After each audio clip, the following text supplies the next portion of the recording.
Boa noite a todos. É com muito orgulho que damos início a mais uma palestra pensada com muito carinho pelo Get Nutrição.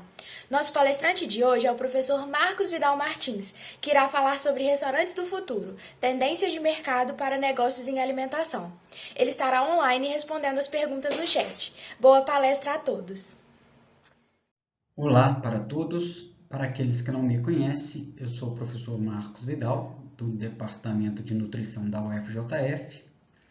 E antes de começar, eu gostaria de registrar os meus agradecimentos aos alunos do Get Nutrição da UFJF, especialmente na pessoa do Brian e da professora Arlete, atual coordenadora do Get, pelo convite em ministrar esta palestra e, logicamente, também agradecer aos colegas, os demais professores do curso, os demais alunos do GET e do curso de nutrição e das demais instituições que estiverem nos assistindo, além dos técnicos administrativos e toda a equipe de apoio da UFJF, para mais esse encontro, esse momento de reflexões sobre tendências de mercado e de futuro dos restaurantes, de uma forma bem modesta,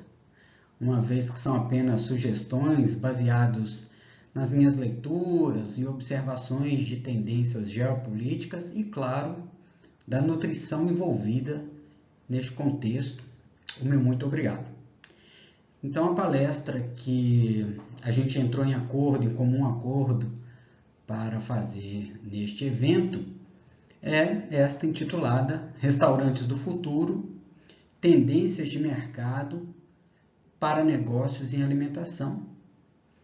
Eu fiz essa sugestão provocativa, embora eu não vá focar completamente em tendências de negócios, mas numa observação mais ampla do que nos espera no futuro, para a gente poder fazer algumas reflexões de como os restaurantes poderão se inserir neles.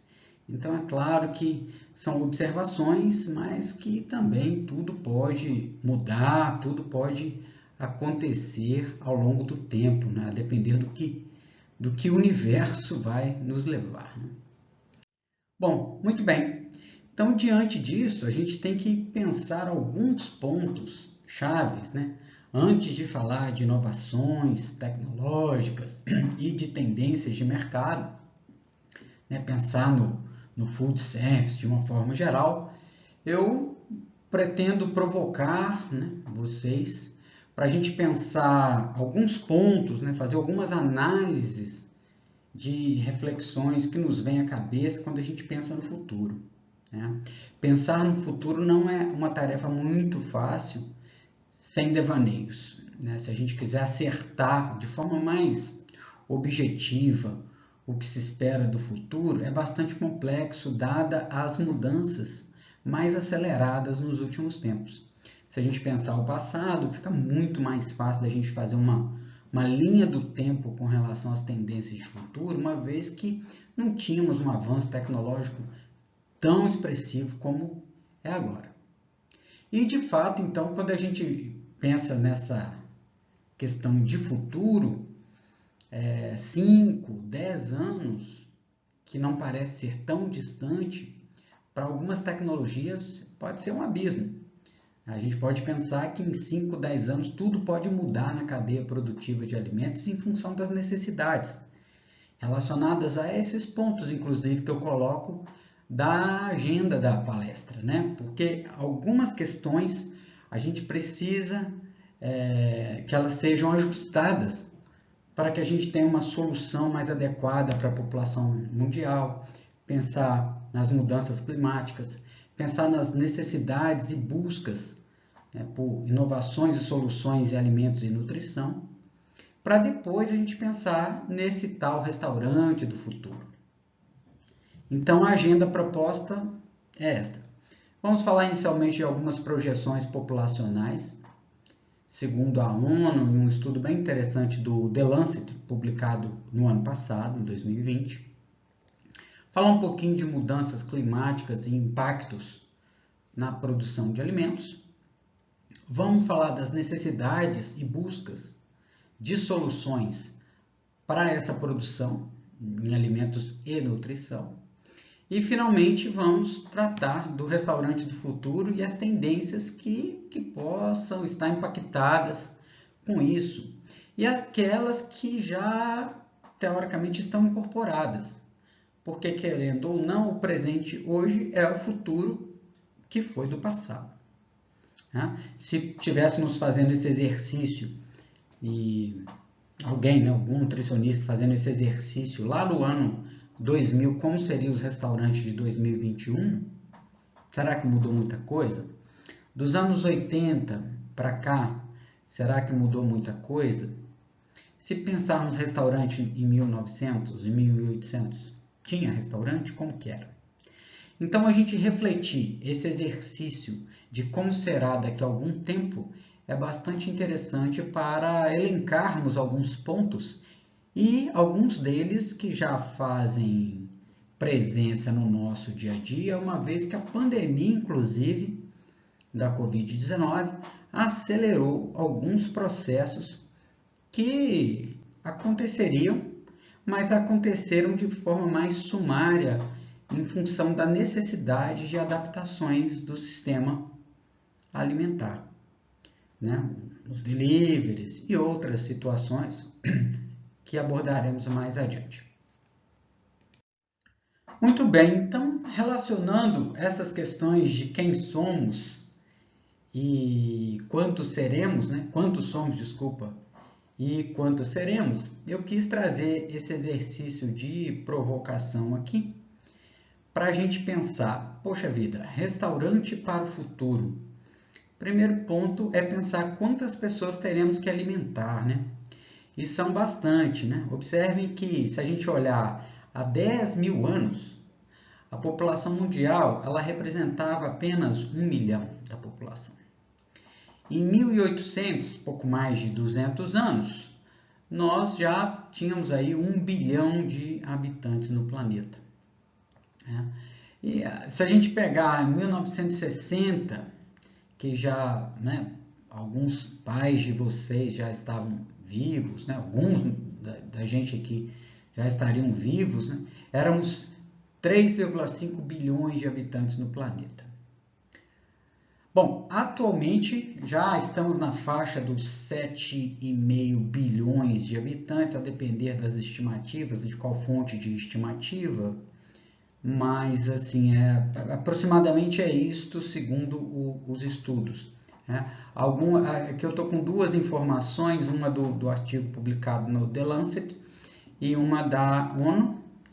A ONU prevê 7,6 bilhões em 2017, esse estudo fala em 7,5 bilhões, enfim, estamos perto de uma faixa de 7,5 bilhões, mas a previsão bastante interessante da gente pensar para 2050, que é logo ali, pensando que daqui a 30 anos, se nada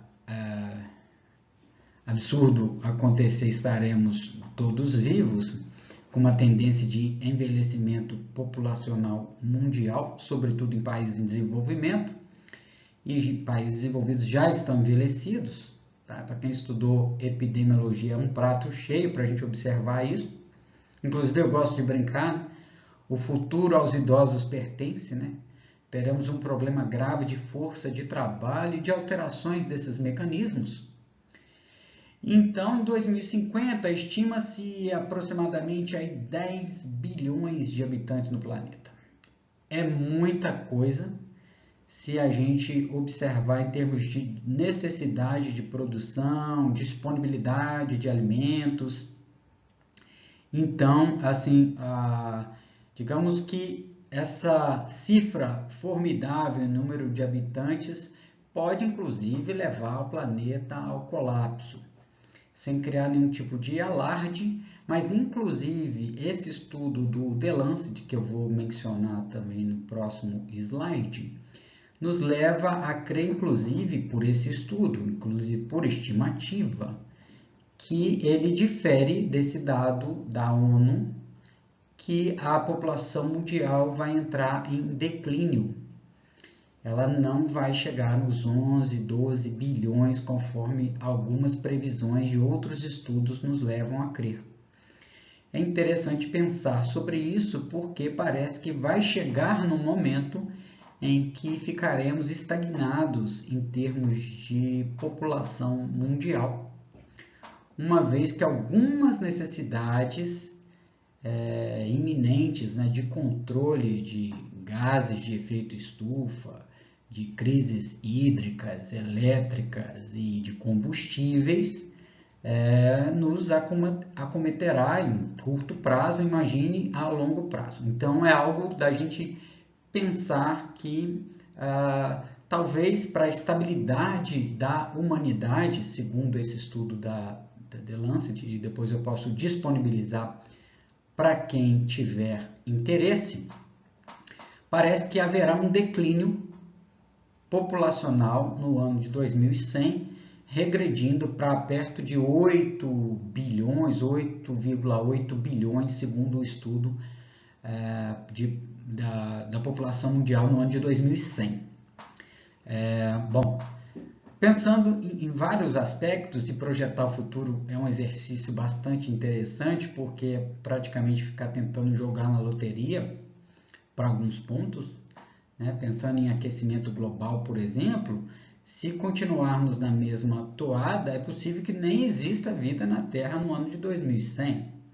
Né? Então, assim, há necessidades mais gritantes do que propriamente pensar, por exemplo, em microsituações, embora as microsituações nos levam a grandes transformações sociais. Mas pensando de forma mais prática, né, esse número estimado de pessoas no planeta vai gerar impactos importantes, né, do ponto de vista de consumo alimentar, de organizações, né, do ponto de vista tecnológico, para adequar todo esse contingente no planeta.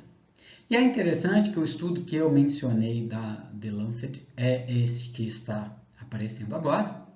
E, né, essa frase, inclusive, eu tiro do próprio estudo, né, fazendo essa correlação, né, de compreender esses potenciais, né, esses padrões potenciais de níveis populacionais do futuro, é crucial para a gente poder planejar, antecipar, planejar para as mudanças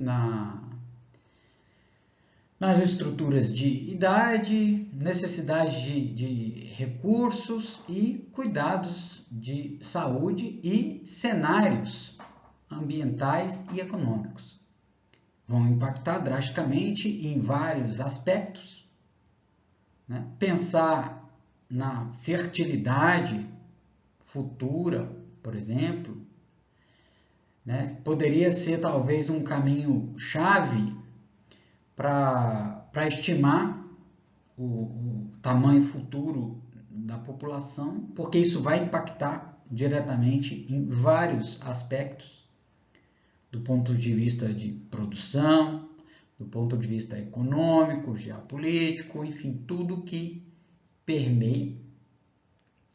E isso está cercado por uma incerteza bastante substancial, como eu disse, porque sai um pouco dos nossos controles, mas a gente observa algumas tendências, né? Esses estudos, eles são observacionais e mostram tendências. Se pegarmos alguns dados populacionais de países desenvolvidos e em desenvolvimento como o Brasil e observarmos, por exemplo, a tendência de taxas de natalidade, elas são bem menores ao longo do tempo. Então, a tendência de envelhecimento populacional é bastante clara pelas tendências desses estudos e nos leva a refletir sobre como serão ou como se darão esses mecanismos até lá, para fazer essas implicações, né, de impacto na população global E essas mudanças importantes da estrutura etária vão trazer consequências econômicas, impactos sociais, impactos geopolíticos em muitos países. Tá? Se observar, por exemplo, esse estudo da The Lancet mostra isso muito fortemente, né? Sobre algumas perspectivas de mortalidade, fertilidade, migração, e isso tudo vai impactar vários efeitos potenciais na economia. E muito provavelmente a população global vai atingir esse pico populacional, segundo esse estudo, antes do final do século. E obrigatoriamente, parece, segundo esse estudo, sumariamente, não dá para a gente captar um único estudo e chegar a uma conclusão dessas, né, de tamanho tão expressivo como essa, de pensar nesse declínio populacional em função de uma instabilidade em termos de suporte mesmo da Terra com relação à permanência de uma população tão alta. Então, é interessante pensar que a necessidade desse declínio populacional parece que é bastante emergente depois de atingirmos o pico populacional em função do declínio fundamental das forças de trabalho, sobretudo em países muito populosos como China e Índia. Esse estudo deixa isso bastante claro e mostra, inclusive, as relações, né, cada vez mais intensa e mais presente das mulheres no trabalho e fazendo alterações importantes de PIB, de economia. Então, tudo isso vai impactar muito fortemente. E eu me senti muito na obrigação de trazer alguns dados relacionados a isso, exatamente para provocar vocês, porque todas essas pessoas que habitarão o planeta, sejam elas 10 bilhões, 12 bilhões, enfim, se tudo continuar a crescer, conforme alguns ainda estudiosos pensam que irá acontecer, isso dará impactos de tamanha grandeza do ponto de vista de sustentabilidade, né? Ou da falta dela, ou se a falta dela acontecer do jeito que as coisas estão, como isso se dará mais adiante, sendo que todas essas pessoas precisarão se alimentar. E olha que eu não quis trazer nenhum ponto, nenhum dado relacionado a como será a comida, especialmente meios de produção do futuro, embora isso também me venha bastante, dá para abrir essas reflexões sobre, mas como isto acontecerá para atender uma demanda tão substancial ao longo do tempo, dado que cada vez mais temos problemas severos de meio ambiente e de utilização de terras que teoricamente não são tão férteis mais. Então, cada vez mais uso extensivo de defensivos agrícolas, desmatamento, piorando ainda mais as condições climáticas e de saúde da população. Então, são impactos e desdobramentos que são tão emergentes que o futuro já chegou para muitos estudiosos e, claro, para aquelas pessoas que realmente estão preocupadas com as gerações vindouras. Se pegarmos o que os principais países do mundo têm trabalhado para minimizar os impactos climáticos no mundo, têm sido muito incipientes para um futuro não tão promissor do meio ambiente no mundo. Então, é bastante interessante a gente observar esses cenários e essas dinâmicas para a gente poder avaliar e condicionar os restaurantes do futuro. Mas não dá para pensar em comida no futuro se não tiver um meio ambiente, por exemplo, conservado e que atenda minimamente as condições produtivas e de permanência da vida na Terra, como condições favoráveis climáticas, tanto para a produção de alimentos e manutenção da vida de uma forma ampla, quanto das próprias condições climáticas de sobrevivência do corpo humano. Dificilmente teremos adaptações fisiológicas suficientes num curto espaço de tempo para suportar alterações climáticas tão desfavoráveis como, por exemplo, aumento de 1,5 grau, até numa situação mais complexa, até 3 graus no ano de 2100, se nada for feito para minimizar esses impactos. Bom, aí pegando carona nesse ponto, né, de mudanças climáticas, impactos com relação ao meio ambiente, a gente sabe que trazendo para o nosso conforto de trabalho, de estudo, de área de estudo, eu não tenho condições, né, de discorrer profundamente sobre impactos globais do aquecimento global, de meio ambiente de uma forma geral, mas trazendo para o nosso métier, né, pensando aí as questões mais diretas, né, dos impactos da mudança climática com relação à produção e disponibilidade de alimentos, a gente observa que isto tem impacto direto e pode ser devastador do ponto de vista de controle de produção e, ao mesmo tempo, de disponibilidade de alimentos. A gente sabe que essas escalas que esses problemas são de escala mundial, né? E já responde uma cadeia importante da produção indicada para o desenvolvimento industrial. Né? Nós observamos que há um freio de desenvolvimento industrial impactado pela necessidade de preservar o meio ambiente. Então, o futuro, embora ele seja muito provavelmente voltado para a tecnologia, muito dessa tecnologia empregada deverá, ou deveria pelo menos, estar envolvida nas situações de mitigação de problemas de impacto ambiental.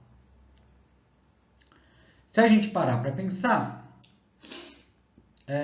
todos esses impactos globais da indústria, ela já vem desencadeando um importante impacto de poluição no planeta, que nos levou a esse aquecimento global que hoje é uma verdade inconveniente. Quem não assistiu o documentário, de um bom tempo, e que ainda alguns negacionistas dizem que não é real.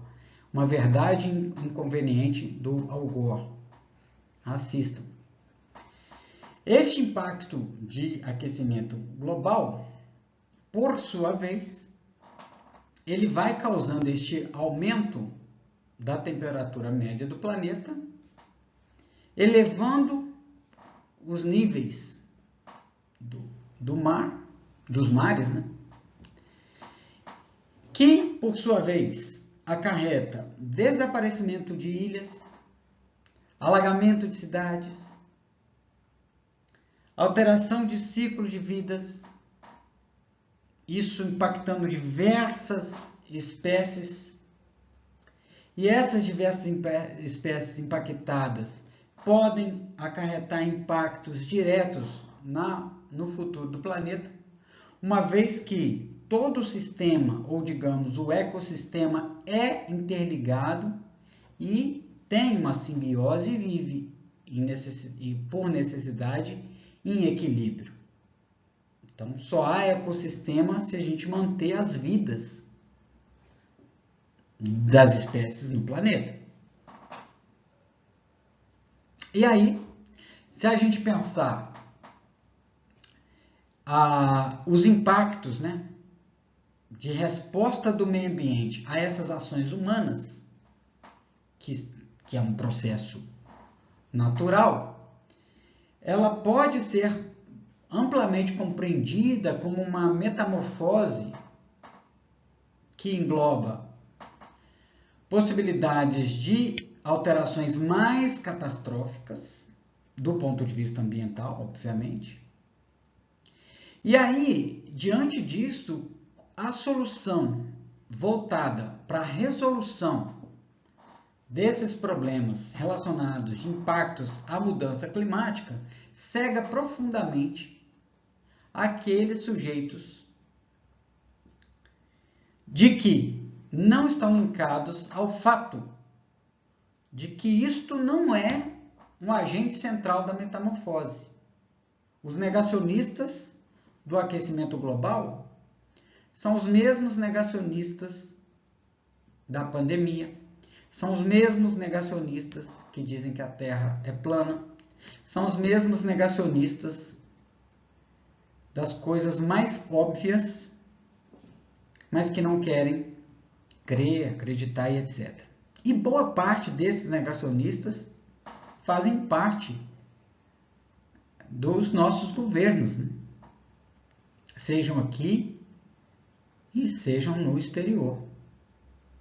Tanto é que se nós tivéssemos líderes mundiais realmente preocupados com esses impactos ambientais, não estaríamos no pé que estamos.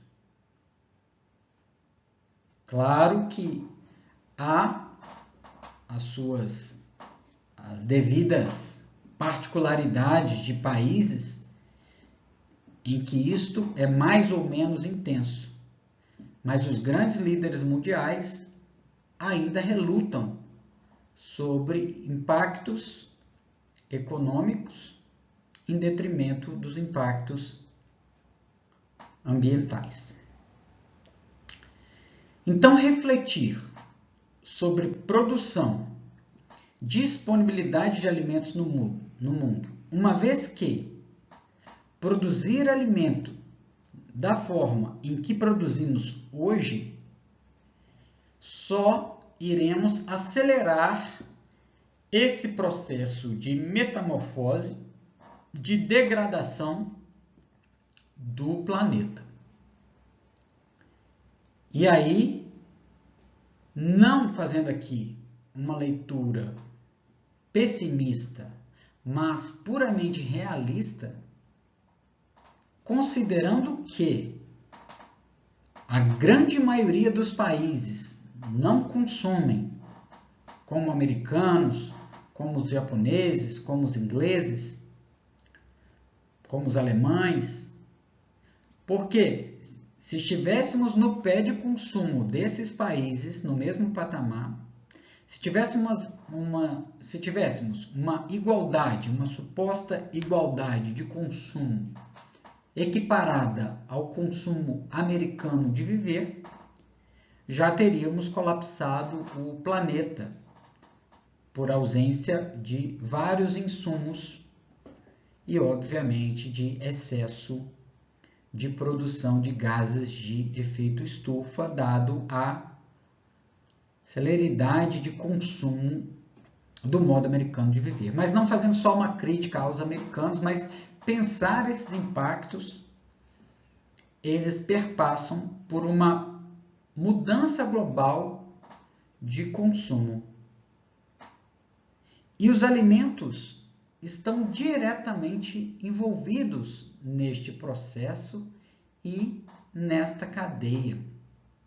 E impactam drasticamente todo este mecanismo.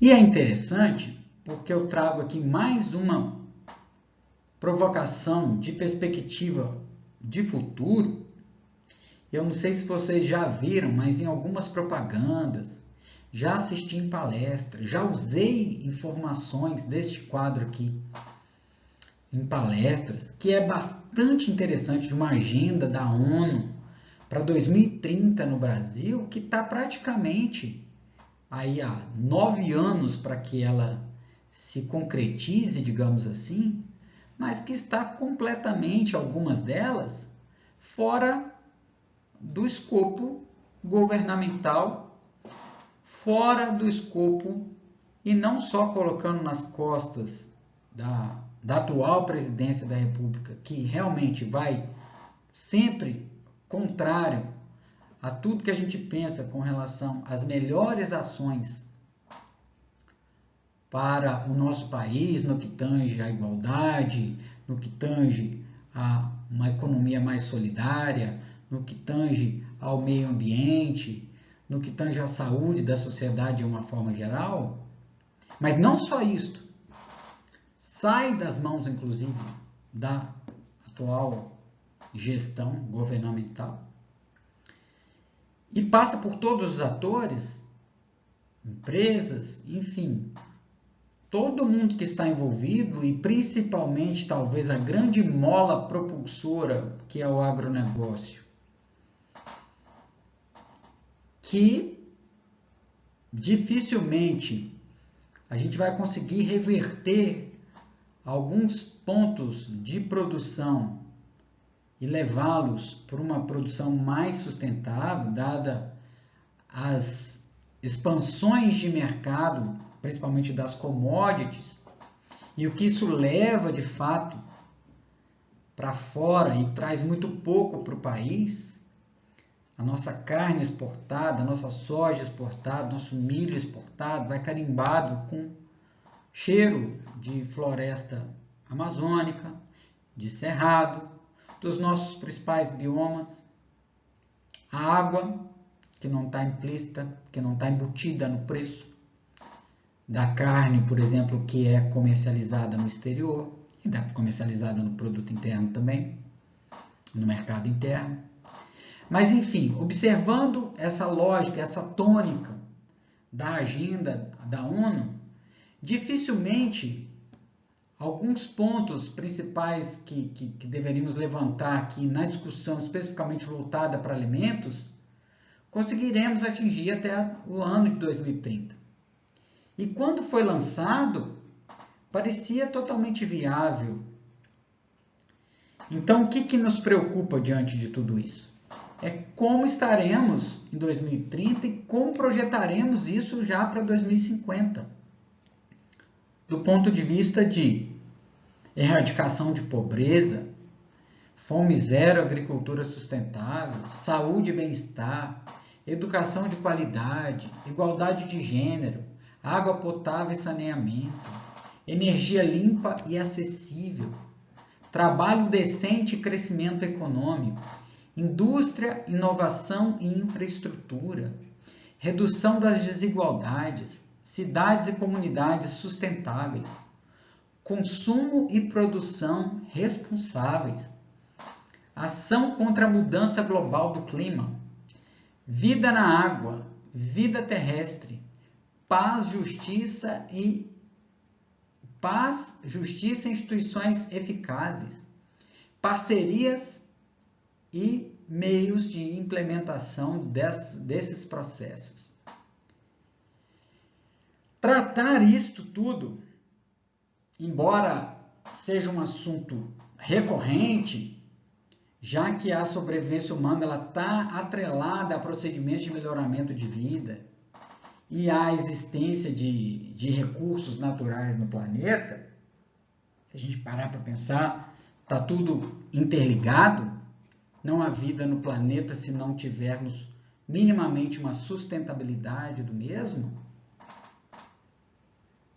Falar de gerações futuras, como a gente provoca aqui, o futuro dos restaurantes, como nós estaremos até lá? Eu me atrevo a dizer que, dependendo da forma em que as coisas forem tomando ao longo do tempo, haverá necessidade totalmente de produtos sintéticos e de produtos de laboratório para atender demandas de consumo, alimentar especificamente. Se não tivermos uma alteração mais drástica dos meios de produção, dificilmente, da forma que está, conseguiremos manter uma sustentabilidade mínima em que não aconteça impactos tão severos no meio ambiente, ao ponto de que as mudanças climáticas impactarão diretamente a permanência da vida humana e dos outros animais no planeta. Muito bem, então falar de geração futura, ela implica diretamente em tratar essas responsabilidades voltadas à manutenção de vidas que estão por vir. Então, pensar nas gerações vindouras é uma necessidade fundamental de quem está à frente como um governante de um país, de um estado, de uma região, de um município e, obviamente, dos órgãos internacionais que envolvem todo o processo. Então, pensar em desenvolvimento sustentável, ele vai além, dada a sua complexidade. Então, tem que abordar aspectos tecnológicos, considerar esta promessa de superação, considerando os limites dos recursos naturais, eles são findáveis. Não há como depender exclusivamente de recursos naturais e não fazer preservação. Então, tem que agregar aí, portanto, uma necessidade de uma mudança mais radical na forma de produzir, na forma de consumir, tanto bens e serviços. Observar, enxergar de maneira crítica todo esse entrelaçamento dessas informações relacionadas à produção, consumo, forma de poder e englobar essa rede vital que vai iniciar de fato uma compreensão dessa complexidade do mundo em que vivemos. Só assim poderemos ter alguma ação gerando impactos de uma noção de que há necessidade de olhar com responsabilidade e com proteção em relação aos avanços tecnológicos em todos os seus níveis e as mudanças que, de fato, estão impactadas no mundo, tanto do escopo mais imediato, pensando em proteção de saúde, de uma forma geral, das pessoas, mas também em preservação da vida futura para as gerações vindouras. Só assim,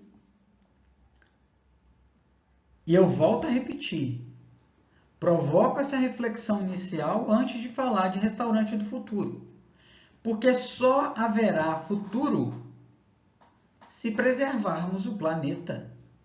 Então não faz o menor sentido pensar em restaurante do futuro, carro do futuro, casa do futuro, se não tem um planeta para habitarmos.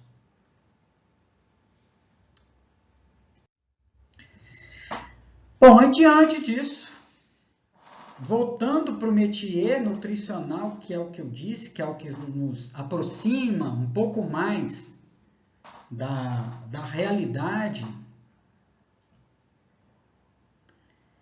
é necessário que o nutricionista, os donos de restaurante, as pessoas que estão envolvidas com a cadeia de produção de alimentos, esteja em consonância nesta mudança que eu coloco aí no título.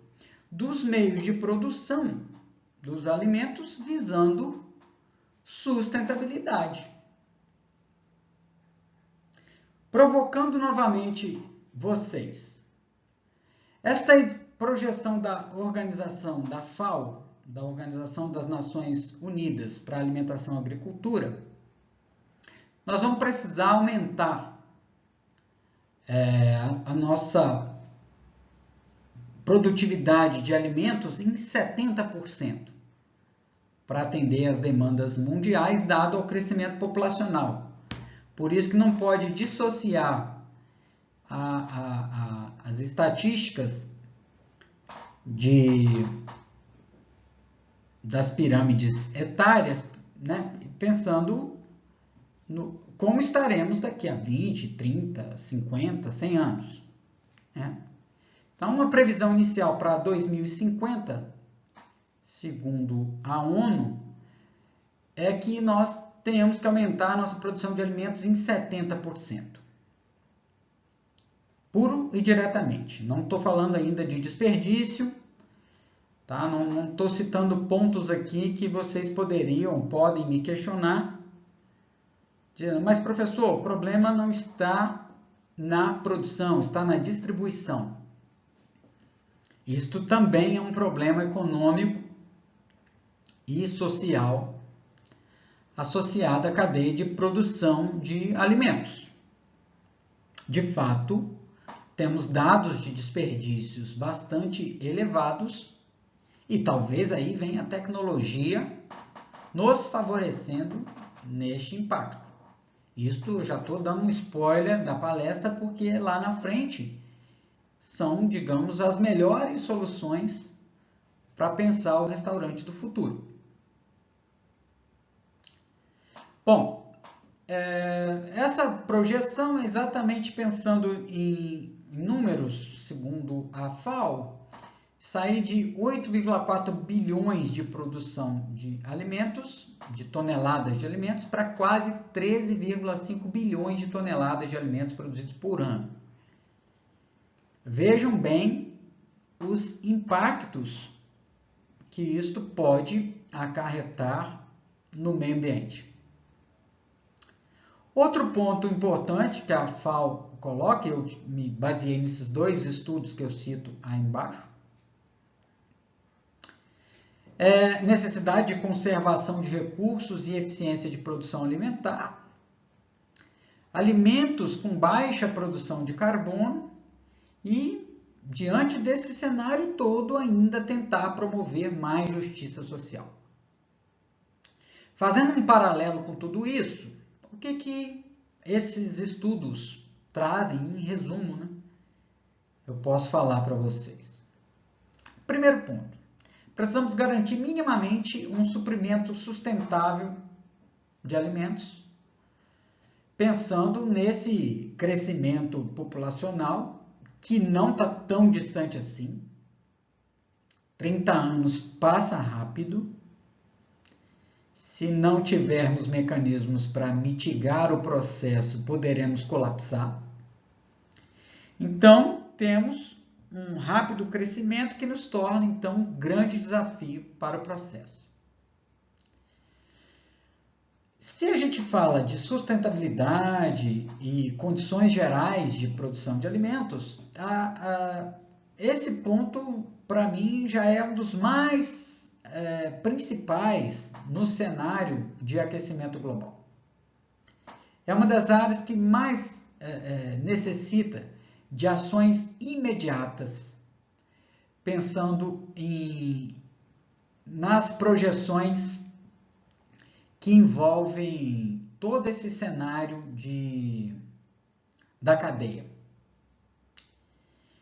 E isto nos leva a pensar que segurança alimentar, soberania alimentar precisam ser pautas que devem sair das academias, das palestras e assumirem um papel de protagonismo nos modelos de produção de alimentos. Voltando aqui nos dados populacionais, só para a gente ter uma ideia, e aí voltando aqui num número para baixo, inclusive, a ideia da população mundial em 2050 está perto dos 9 bilhões de habitantes, vai, obviamente, impactar aí pelo menos aproximadamente 35% do que somos de população hoje. Então, esta produção vai ter que chegar aí na faixa, atendendo, inclusive, a população que tende cada vez mais se tornar urbana, que ainda tem esse detalhe.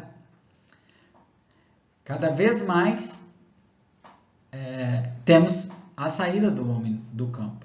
Isso intensificou nos anos 50, 80, até os dias atuais, e uma tendência de ser mais severa ainda a cada vez. Então, com tendências de ter cada vez menos mão de obra nas zonas de produção de alimentos. E aí vocês podem me perguntar, mas e a mecanização das coisas? Muito provavelmente. Mas mais que isso, mecanização com responsabilidade social, com sustentabilidade. Não é alavancar cada vez mais o agronegócio e produzir cada vez mais desequilíbrios nos biomas em detrimento de monoculturas. Sabemos que isso é um impacto muito severo de empobrecimento de solo, isso traz impactos muito severos para a saúde global. Cada vez mais áreas devastadas, e ainda estou falando só de agricultura e não cheguei na pecuária, que é outro problema global extremamente importante. Muito bem, neste cenário,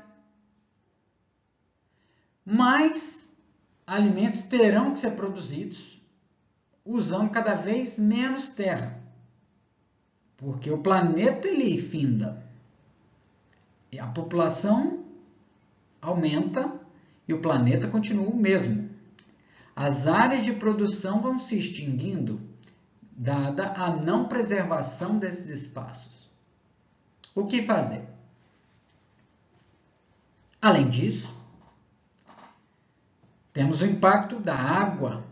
A agricultura necessita de água para irrigação.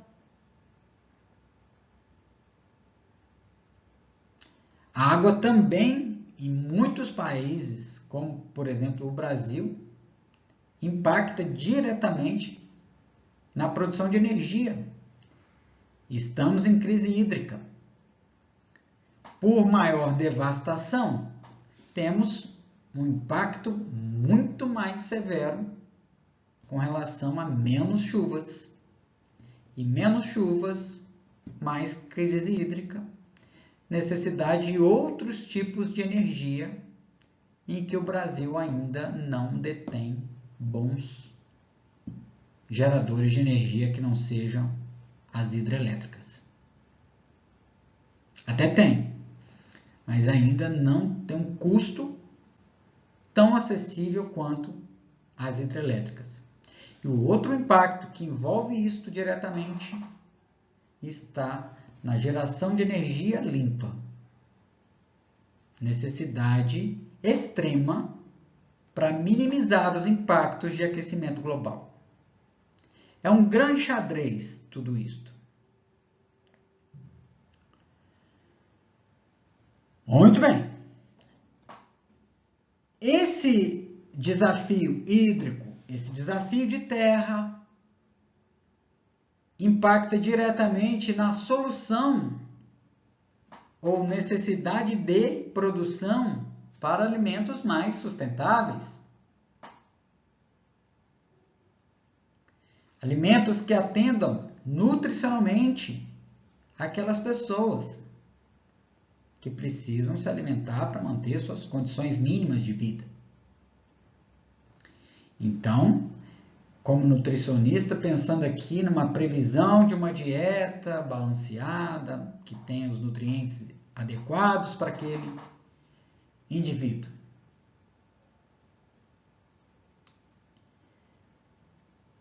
Esses impactos, além de causarem essas transformações fundamentais, vão impactar nos restaurantes, na oferta dos alimentos, vão impactar nas dietas ofertadas por estes nutricionistas.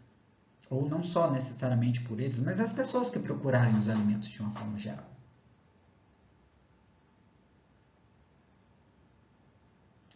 Então é preciso a gente pensar em métodos mais eficazes e globais na produção de alimentos, que, por sua vez, minimizem este impacto no meio ambiente e apoiem diretamente uma capacidade mundial, porque é necessário. Não adianta ficar com o discurso de que país ou outro é celeiro mundial de produção de alimentos. O Brasil hoje figura este cenário, mas nas condições de produção em que estamos, eu posso dizer que elas não são sustentáveis por longos períodos. Basta sobrevoar ou mesmo estar presente num latifúndio para entender como funcionam essas dinâmicas de produção de monocultura, como elas são devastadoras, sobretudo aquelas de áreas irrigadas com utilização de lençóis freáticos.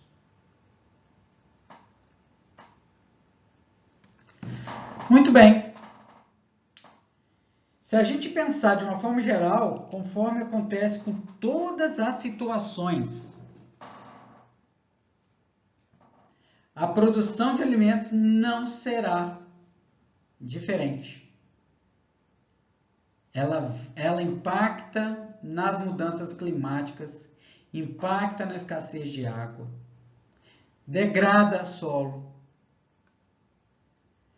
impacta na destruição da biodiversidade.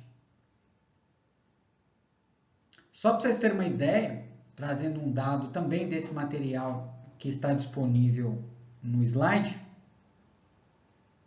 aproximadamente 25% das emissões de gases globais são causadas na produção agropecuária.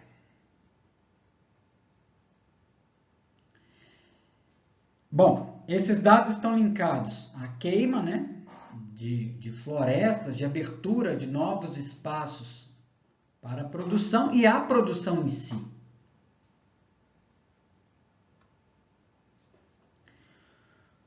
Os setores agropecuários, aí trazendo toda a cadeia de produção de alimentos para vocês refletirem, usam 70% de recurso de água doce, aproximadamente. E se a gente pensar, fazer uma associação com a silvicultura, por exemplo, ocupa 60% da superfície terrestre. O nível de impacto é bem significativo e está diretamente relacionado com os alimentos são produzidos e a disponibilidade local de água e solo. Então temos impacto de degradação da terra, afetando diretamente os meios de subsistência de pessoas que dependem exclusivamente daqueles recursos naturais para a sua subsistência. Porque faz um impacto global, regional.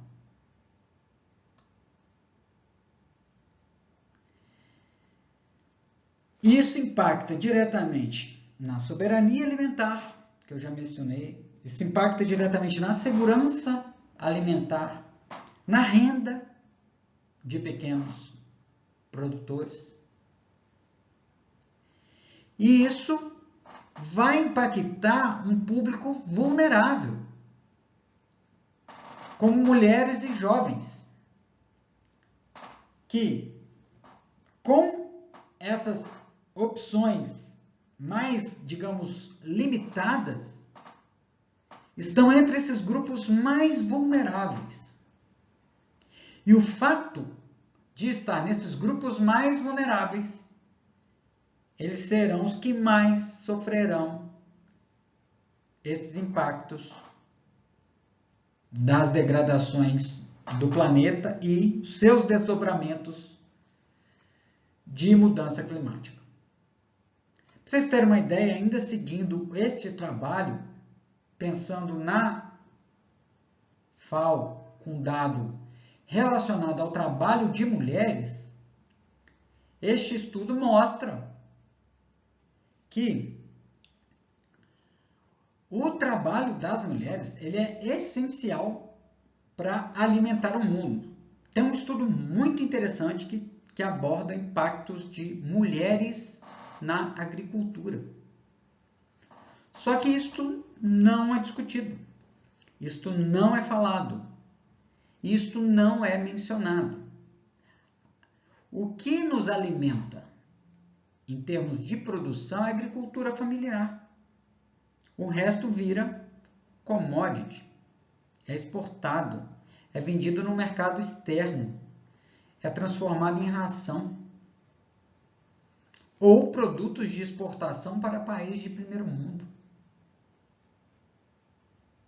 Nos países em desenvolvimento, as mulheres rurais são aproximadas por praticamente metade da produção de alimentos. Isso é muito significativo e muito impactante do ponto de vista laboral para essas mulheres. No Brasil, esse é um cenário mundial. No Brasil, o último censo demográfico que abordou essas questões pontuou que as mulheres estão perto de 40% em termos de responsabilidade dessas rendas de famílias rurais, que também é muito substancial, dada a carga tripla, quádrupla às vezes das tarefas. Mas a ONU observa isso como uma tendência de aproveitamento deste potencial.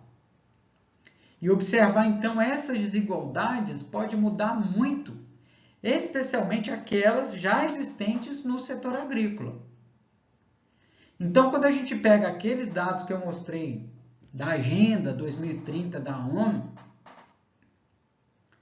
pensando efetivamente em trazer mais conforto para a sociedade, deixar uma sociedade mais equânime, uma das ideias é tratar essas disparidades sociais de trabalho, pensando nessas jornadas duplas, triplas, quádruplas, a depender do que essa mulher faz, pensando numa reforma agrária que engloba mais efetivamente esta mulher, fazendo uma distribuição mais justa, pensando nos benefícios possíveis de uma produção de alimentos sustentável. Uma vez que a agropecuária sustentável, ela vai propiciar um lucro com uma distribuição mais justa, que é esse ponto de promover mais justiça social que eu coloco aí no slide. Trabalhar pontos de distribuição para comunidades rurais, promovendo conservação ambiental. Visar um sistema alimentar sustentável que valoriza o papel da mulher no trabalho, assim como dos jovens, pode ser fundamental e a mola propulsora da alteração desses mecanismos de destruição promovido em grande parte pelo agronegócio, em detrimento dos pequenos produtores. Claro que tudo tem que ser muito bem pensado, muito bem planejado. Não podemos simplesmente virar uma chave, e uma chave da irresponsabilidade, simplesmente ceifando uma produção agrícola importante que representa 1/3 do PIB do nosso país, porque deixamos virar isto e continuamos a ser, ao longo dos anos, produtor de produtos primários. O Brasil exporta minério de ferro, o Brasil exporta alimentos. E o que o Brasil importa? High-tech. A tecnologia dura, a tecnologia cara, o Brasil importa. E o Brasil exporta o material para produzir isso, por exemplo. Então, nós precisamos mudar a chave, mas é uma chave mais ampla do desenvolvimento. E aí teremos restaurantes de futuro muito mais bem desenvolvidos lá na frente, com várias tecnologias, poderemos ter. E inclusive com tecnologia brasileira, desde que haja investimento e que a gente saia deste papel, digamos, protagonista, mas do produto primário. E quando ele for, e é necessário que tenha também a produção deste produto primário, como por exemplo o alimento, que é básico e necessário, inerente à vida humana, pois bem, que ele seja então destinado e pensado primeiramente na soberania alimentar. Eu gosto de estudar plantas alimentícias não convencionais, mas elas são completamente negligenciadas. Agora tem sido vedete, alguns estudiosos têm trabalhado, mas vá nos grandes mercados e procure alguma planta não convencional para comprar. Não vai encontrar, porque não há incentivo de produção, não há incentivo de consumo, não há incentivo para aquilo que não gera produto para o Brasil num nível internacional como um royalty. Então é para a gente repensar modelos. E vocês podem me perguntar, numa palestra de restaurante, o professor está falando de meio ambiente, o professor está provocando sustentabilidade, formas de produção. É exatamente para a gente pensar que não adianta a gente querer reproduzir um modelo americano de ser, ou japonês, ou chinês, não importa qual país que você acha interessante do ponto de vista de vivências tecnológicas, e talvez o grande motivo da provocação aqui é exatamente esse, se você vive num lugar em que a grande maioria das coisas são primárias e dependentes de tecnologia externa. Haja vista a pandemia da Covid-19, nós não tivemos a nossa própria vacina. Por que não? Por que tem vacina britânica? Por que tem vacina? Até na Índia tem vacina, na China, nos Estados Unidos. Estudos bem avançados em desenvolvimento de vacina. E nós não. Deficiência severa de investimentos em tecnologia, em pesquisa no país. Isto não vai ser diferente para os restaurantes. Eu vou mostrar num slide mais adiante. Eu acho que não é ainda o caminho, mas já tem robô atendendo em restaurantes na China. Já tem robôs produzindo alimentos em cozinhas na China. Não é o que gostaríamos, imagino. Mas vamos avançar.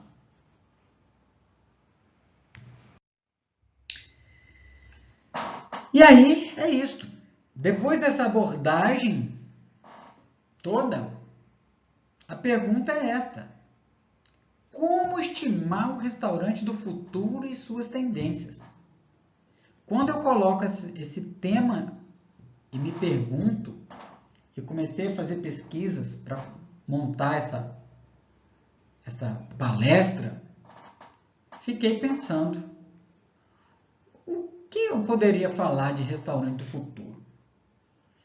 Né? Quando a gente pensa em futuro ou tecnologia, o que vem? Robótica. Né?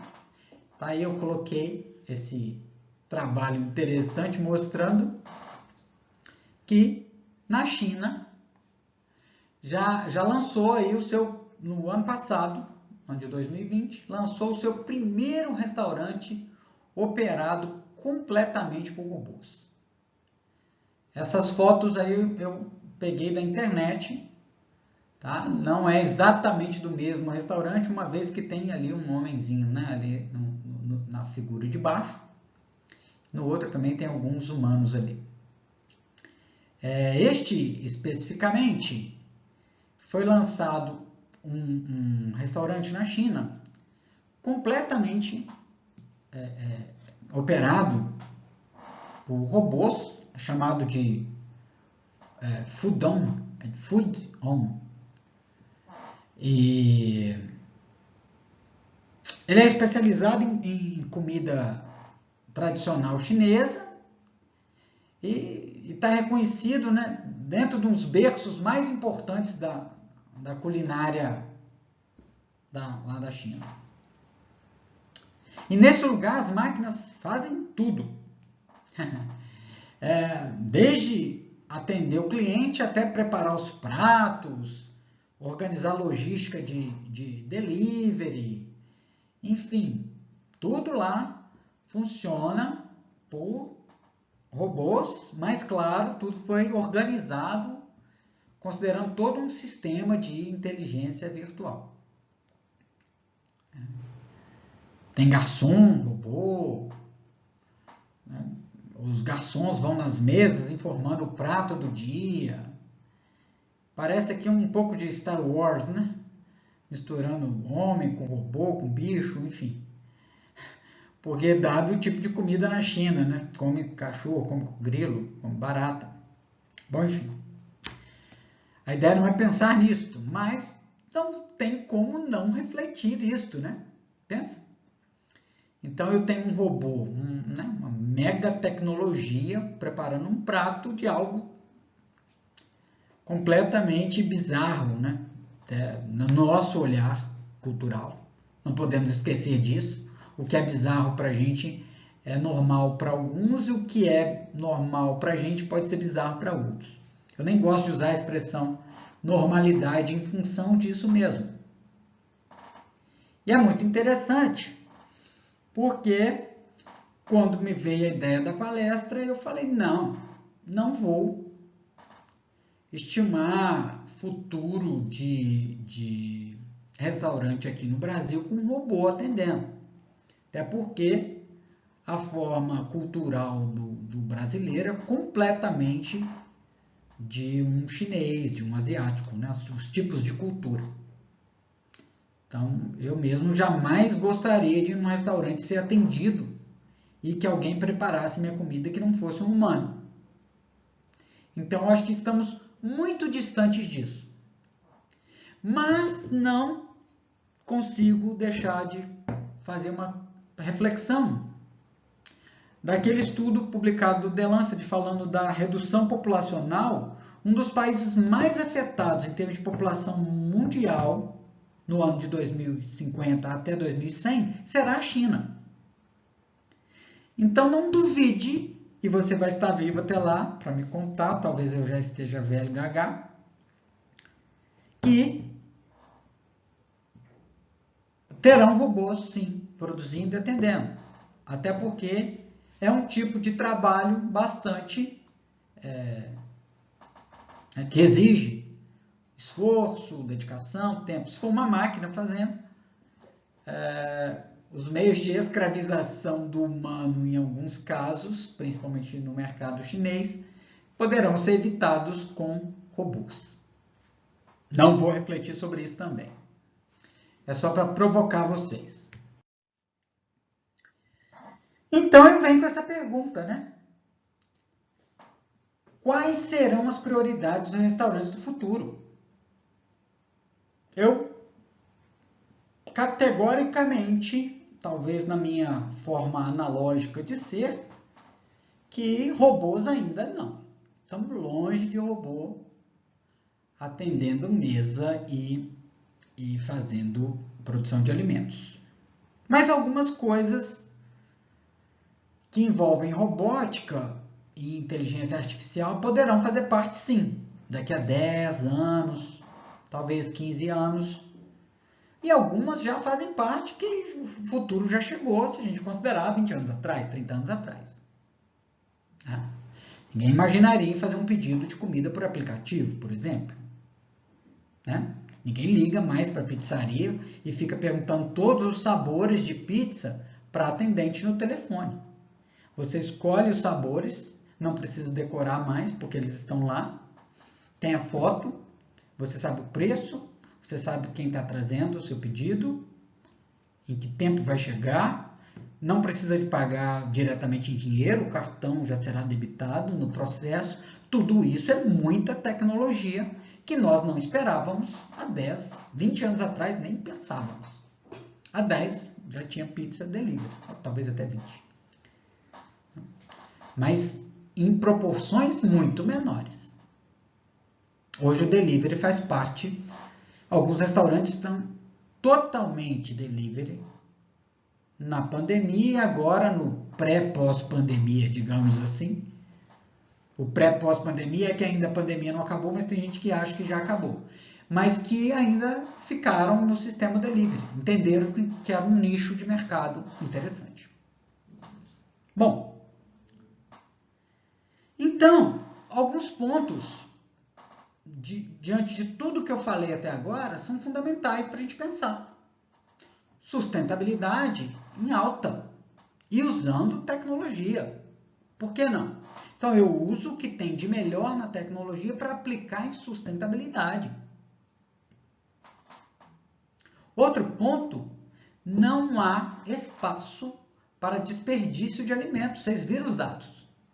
Necessidade de aumento de produção. Não.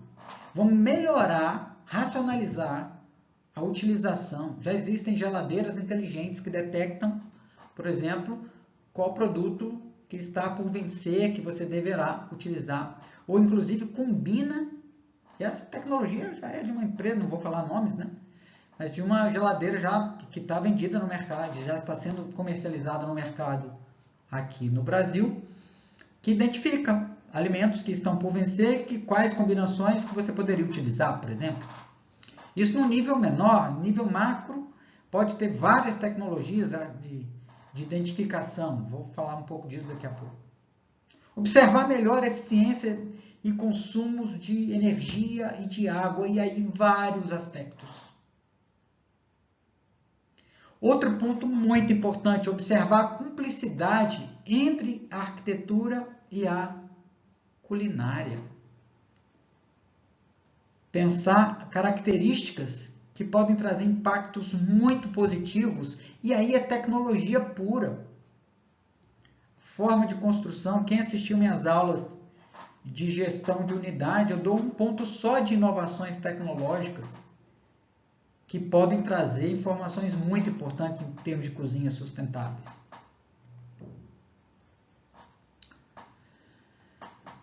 Para a gente pensar, refletindo do ponto de vista de sustentabilidade e usando tecnologia, o primeiro ponto é frear desperdícios. Tem alguns dados, aquele Mesa Brasil traz dados sobre isso, e alguns outros lugares trazem informações sobre isso, bancos de alimentos. 33% 33% aproximadamente, ou seja, é muita coisa, 1/3 de novo, né? A outra hora foi 1/3 do PIB do agronegócio, agora é 1/3 do que é produzido é desperdiçado. Quase 2 bilhões de toneladas de alimentos por ano são descartados. É uma coisa absurda, tá? Com tendências de piorar se a gente não adaptar para mecanismos de controles. Mas o que eu posso dizer? Ponto-chave importante. Já foi produzido recipientes inteligentes e capazes de manter os alimentos frescos por 2 a 5 vezes mais, manter fresco por 2 a 5 vezes mais, fazendo uma simples sucção de ar.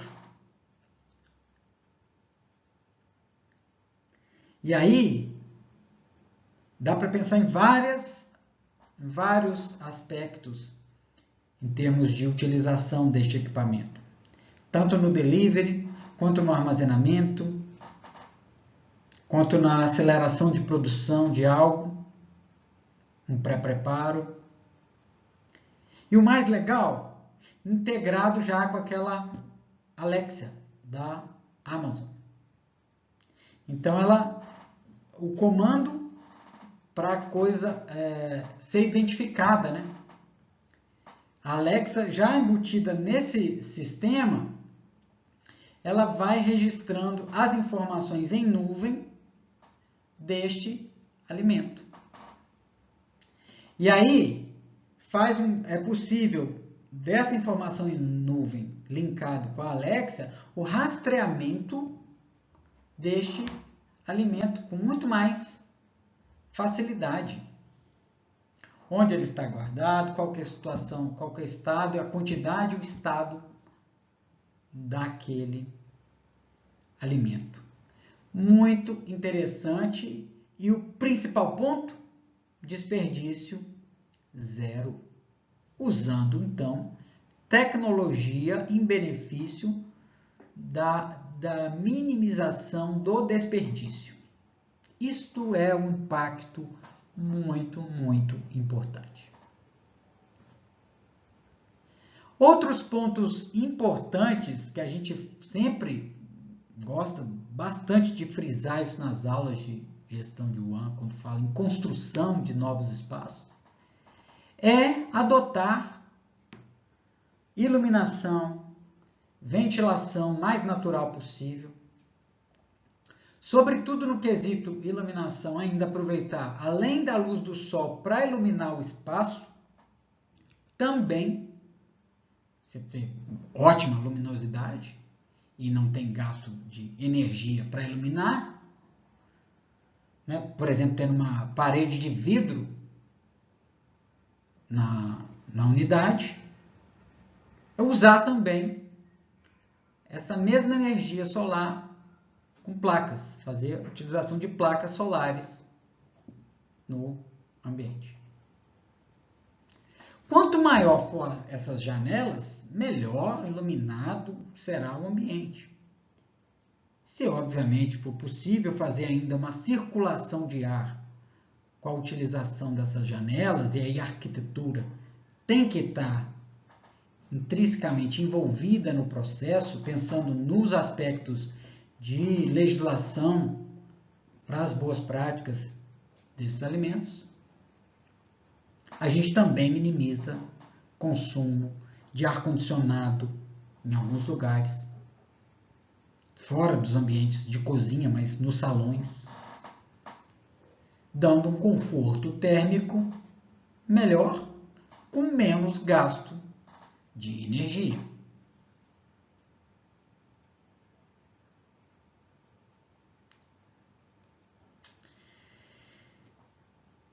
Bom, ainda pensando na eficiência energética, nada melhor do que fazer também instalação de sensores para iluminação em ambientes em que não dá para utilizar a iluminação natural, como banheiros e outros ambientes mais escuros. Sensores. O sujeito entra, a luz acende. O sujeito sai, a luz se apaga. Então, se não estiver no ambiente, ninguém vai esquecer a luz ligada. Outra coisa que deve ser considerada, né, aí do ponto de vista até higiênico também de unidades, é as toalhas de papel para secar a mão ao invés dos equipamentos elétricos, uma vez que eles são mal utilizados e não têm uma eficiência muito comprovada, né, dos mesmos. Mas isso é uma discussão que vai depender de cada situação. Outro ponto importante, ainda pensando em eficiência energética, é atenção especial aos equipamentos. Eu sempre falo, prestar atenção nos níveis de equipamentos. Identificar defeitos, perdas de energia, choques elétricos, descargas elétricas, queima de aparelho. Além de certificar, antes de adquirir um equipamento elétrico, os itens que estão contemplados naquele selo de eficiência energética do mesmo. A capacidade funcional, voltagem, para ver se de fato é um equipamento com eficiência energética. Essas aquisições mais acertadas, por mais que elas possam custar inicialmente um valor mais elevado, podem trazer impactos muito positivos de médio e longo prazo nas unidades. Garantir essas eficiências, elas são até mais simples do que a gente parece, mas a gente precisa prestar atenção que não necessariamente precisamos fazer uma economia inicial de aquisição de equipamentos, mas o quanto eu quero que esse equipamento funcione na minha unidade, o quanto efetivamente ele vai ser econômico do ponto de vista com a sua eficiência, que é o chamado custo-benefício. Outro ponto ainda, considerando desperdícios pontuais em restaurantes, se dá na relação da consumo de água. É importante que os gestores dos restaurantes do futuro e do presente, não podemos esquecer disso, estejam atentos ao desperdício e consumo hídrico. A gente sabe que a cozinha é um dos ambientes que mais gasta água nos estabelecimentos gerais, né, de negócios. Tirando o agronegócio, que não dá nem para mensurar a quantidade de água, e a pecuária também, que usa muita água, as cozinhas industriais gastam muita água. Os restaurantes, de uma forma geral. Então, é preciso atentar a alguns pontos.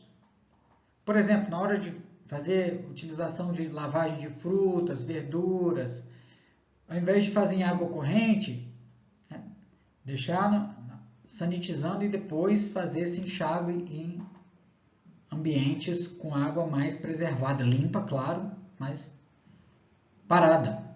E não tudo em água corrente para não ter desperdícios muito significativos. Se ele foi sanitizado e a água de enxágue está completamente tratada, pode ser observado. Pensar a sustentabilidade associada à segurança alimentar é fundamental. A segurança dos alimentos, não falando agora de segurança alimentar e nutricional, mas de segurança, né? Alimento seguro. Outra coisa, se eu for utilizar um equipamento que tem consumo excessivo de água, como por exemplo uma máquina de lavar louças, eu vou deixar acumular, uma vez que o jato dela é constante. Então eu vou utilizá-la na sua capacidade máxima, para otimizar a utilização de água no processo.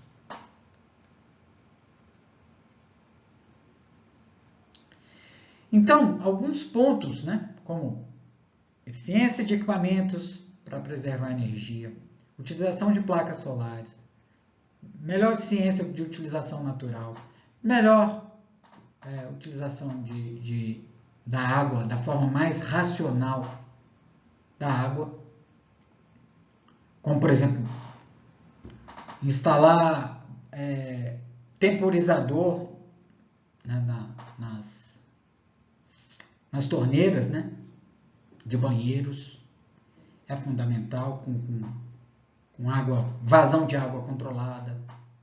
Pode economizar até 50% de água no final. Isto é restaurante do futuro. Se nós não economizamos o meio ambiente, não tem restaurante. Então, ponto a ser mencionado. Então, tudo isso deve ser muito bem observado em termos de controle, né, dessas condições gerais da unidade, para a gente poder aproximar do que a gente chama de cozinha sustentável, que seria, para mim, a cozinha, o restaurante do futuro. E aí eu coloco esse ponto, cumplicidade entre arquitetura e culinária. Bom, nesse caso, podemos dizer, gente, que é uma condição geral, né, de apropriar uma convivência e o entendimento, né, que gera uma interface de duas áreas muito importantes, relacionando ambiente, cor, espaço, objetivos, fins e meios de uma unidade, pensando em acolhimento do público-alvo, com um ambiente agradável e, ao mesmo tempo, sustentável. E aí eu poderia ficar aqui muito tempo. Eu estou observando aqui que o limite da minha palestra já estourou, e eu continuo falando, porque é um assunto muito interessante. E ainda tem umas outras tendências que eu quero pontuar para a gente poder fechar. Essas aqui, talvez, uma delas já estão fazendo parte, porque o futuro chegou, como eu disse. Então, a gente pode fazer uma projeção para 30 anos, para 10 anos, para 5 anos, e para hoje, sendo hoje o futuro de que foi do ontem. Então, alguns pontos de tendências ainda bastante importantes para a gente elencar. A intensificação do delivery, essas chamadas dark kitchens, que, assim, não é preciso ser nenhum expert em área do ramo dos alimentos para perceber que isso explodiu, né? Aumentou, um boom de mercado muito significativo. Inicialmente, essa modalidade ela equilibrava, né, entre os pedidos de mesa e de entrega, e depois da pandemia, durante a pandemia e agora, né, um retorno parcial das atividades, muitos lugares se intensificaram com esse movimento mais intenso, né, de permanência desses restaurantes de entrega. Essas, especialmente para atender as deliveries, é que se chamam as dark kitchens. E elas cresceram de forma vertiginosa nos últimos tempos. Muita gente que nem era do ramo entrou e foi diretamente para o delivery. Elas não exigem muito, né? Cozinhas pequenas, e esses espaços, né, acabam sendo suficientes para realizar as atividades de produção e de entrega. Então, é bastante interessante pensar que é um ramo, um nicho super mega atual aí do futuro, mas que já está valendo para o presente. E considerando que é uma tendência de mercado crescente, uma vez que foi se observando, né, essas necessidades e as plataformas digitais se intensificaram nesse período. E então realmente acaba que é nicho bem interessante. Outra tendência bastante interessante aí relacionada a meios de pagamento é o contactless, que ele permite que a compra realizada seja paga apenas com aproximação do cartão, seja ele crédito ou débito. Então não tem contato, né? Isso é extremamente interessante, eficiente também. E, bom, isto para muitas pessoas foi um ótimo negócio, só não pode perder o cartão. Mas tirando isto, é extremamente interessante. Outra tendência muito próxima é a utilização de inteligência artificial em cozinha. A gente sabe, né, que a inteligência artificial ela é uma máquina que aprende umas tendências de comportamento humano e que depois ela reproduz a partir desses padrões por repetição, né?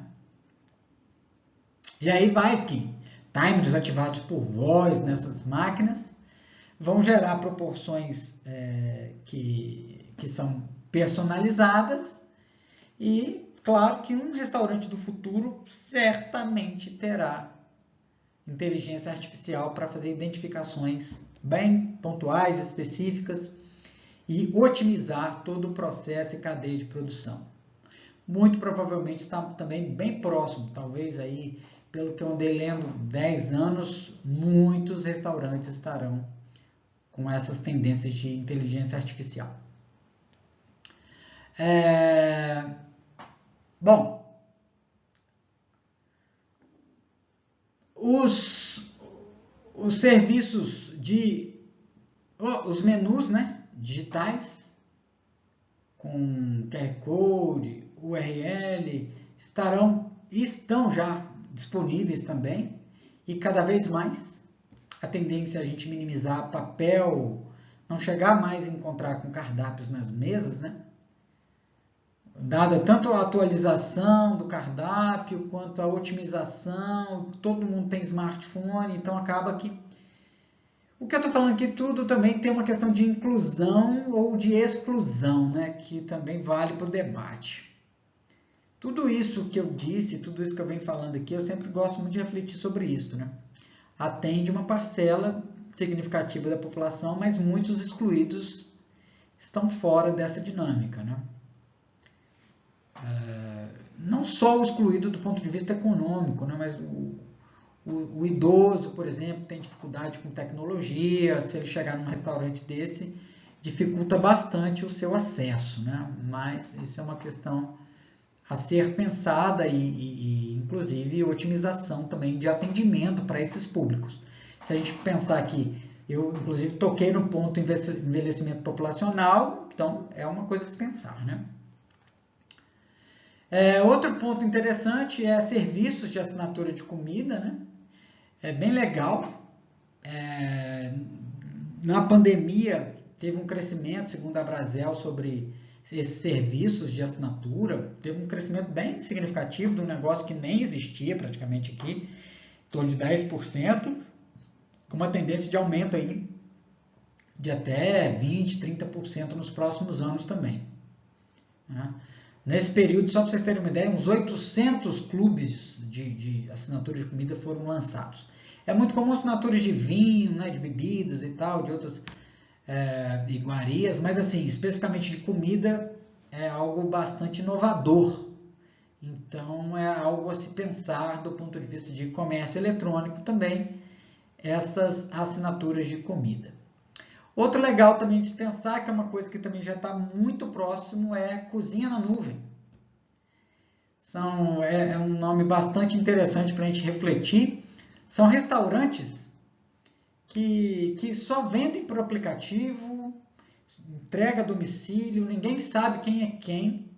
São novas cadeias de formas de produção, pode ser num nível até mais tem que ser, né, mais regional do que nacional para poder fazer esse tipo de atendimento. Mas é bem interessante esse tipo de comércio nas nuvens.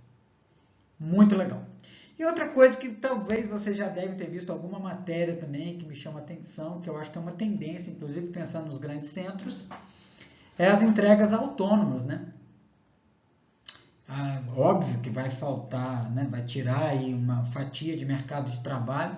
Houve uma expansão significativa de entregadores durante a pandemia e a tecnologia provavelmente vai assumir esse posto, né? Com utilização tanto de veículos autônomos, drones. Tem um teste que já foi feito levando órgão aqui em Juiz de Fora, não sei se do Corpo de Bombeiros para o Monte Sinai, alguma coisa do tipo, mas enfim, levando, né, órgãos de um hospital para o outro, e, né, tira de um paciente e leva para o outro, enfim. Isso vai acontecer com comida, né? Você pedir um hambúrguer e chegar um drone na janela da sua casa e entregar. É muito estranho pensar nisso, mas parece que também não está tão distante de uma realidade. Só para vocês terem uma ideia, na aviação agrícola é uma das profissões mais perigosas em termos de acidente. O avião não deve voar nem baixo nem devagar. E na aviação agrícola ele faz isso. Hoje a aviação agrícola está praticamente vai se findar exatamente por isso, porque provavelmente teremos drones que já estão sendo testados e utilizados e a aviação não tripulada. Né? E a entrega autônoma também eu vejo como uma realidade de curto prazo.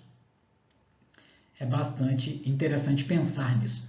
E tem várias outras coisas e, infelizmente, olha que eu fiz 12 slides, mas muita coisa para falar, né? Então a gente acaba que estoura o tempo, mas é muita satisfação, né? E muita coisa para a gente refletir sobre.